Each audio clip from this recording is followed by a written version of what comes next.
اللهم صل وسلم وبارك على سيدنا محمد مفتاح باب رحمة الله عدد ما في علم الله صلاة وسلاما دائمين بدوام ملك الله وعلى آله وصحبه ومن والاه ولا حول ولا قوة إلا بالله. أما بعد.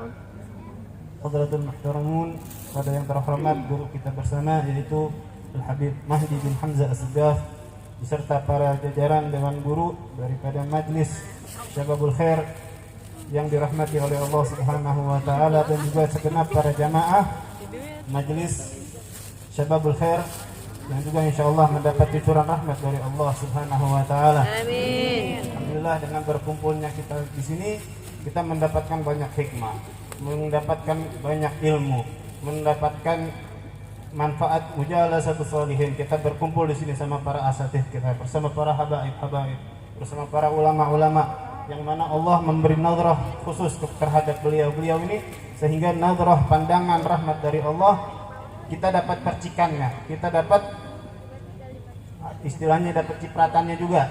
Jadi ketika Allah memandang dengan rahmat kepada para orang-orang soleh, ketika kita berusaha mendekat kepada orang-orang soleh ini, insya Allah kita juga mendapatkan percikan dan rahmat dari pandangan Allah Subhanahu wa taala.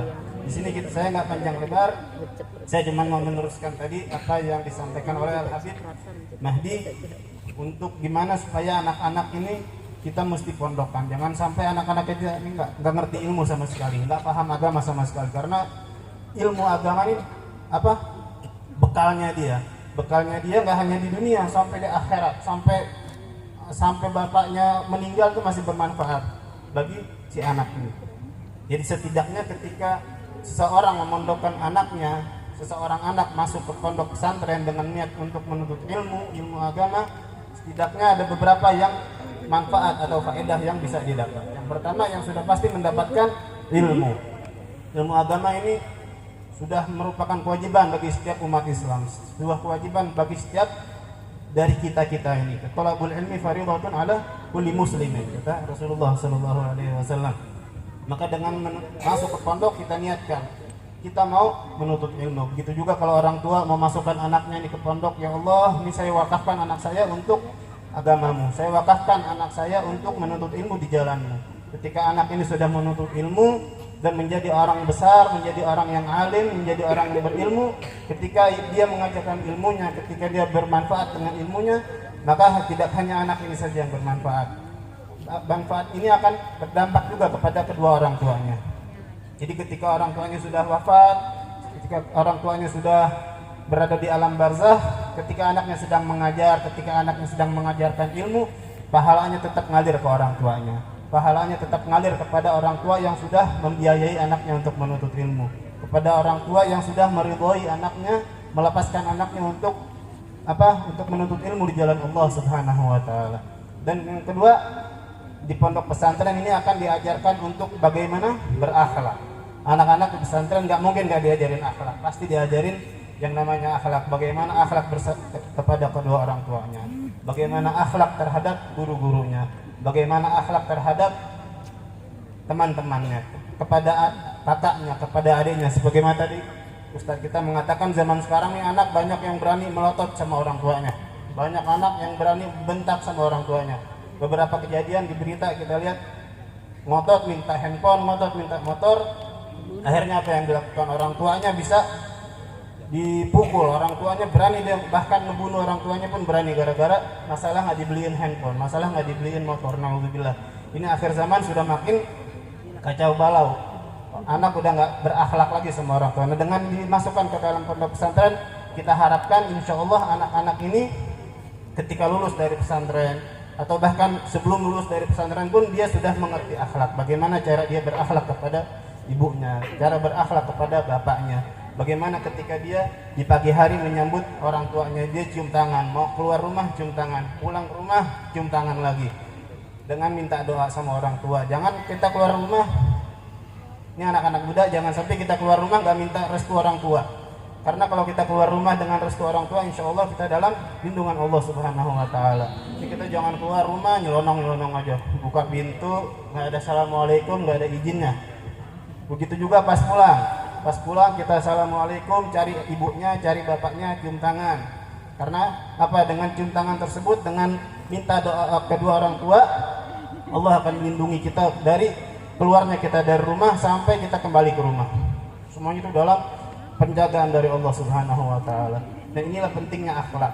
Karena dengan akhlak itu kita bisa menyelamatkan diri kita, menyelamatkan orang lain, dan juga menjaga kedua orang tua kita dari azabnya Allah Subhanahu wa taala.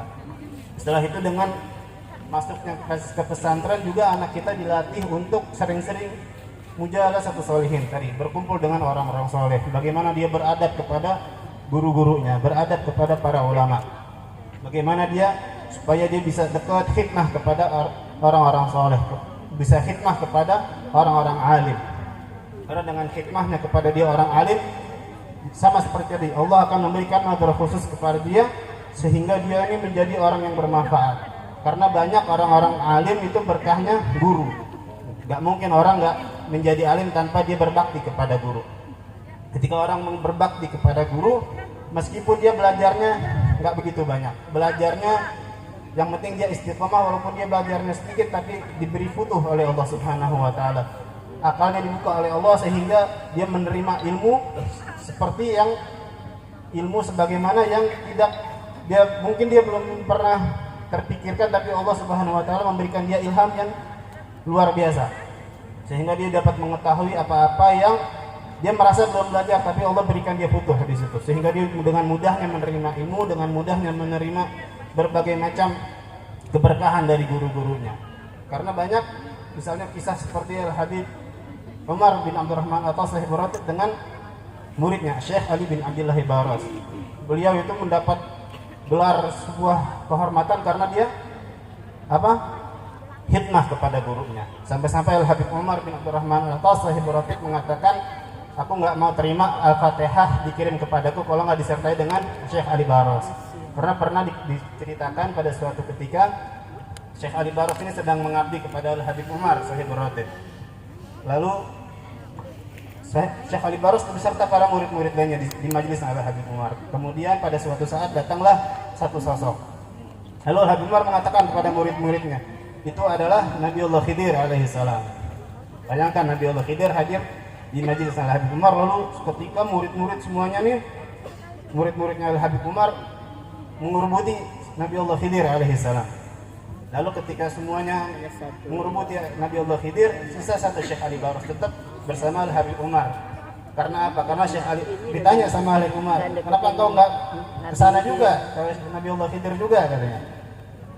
Ya Habib, saya adalah murid engkau, saya adalah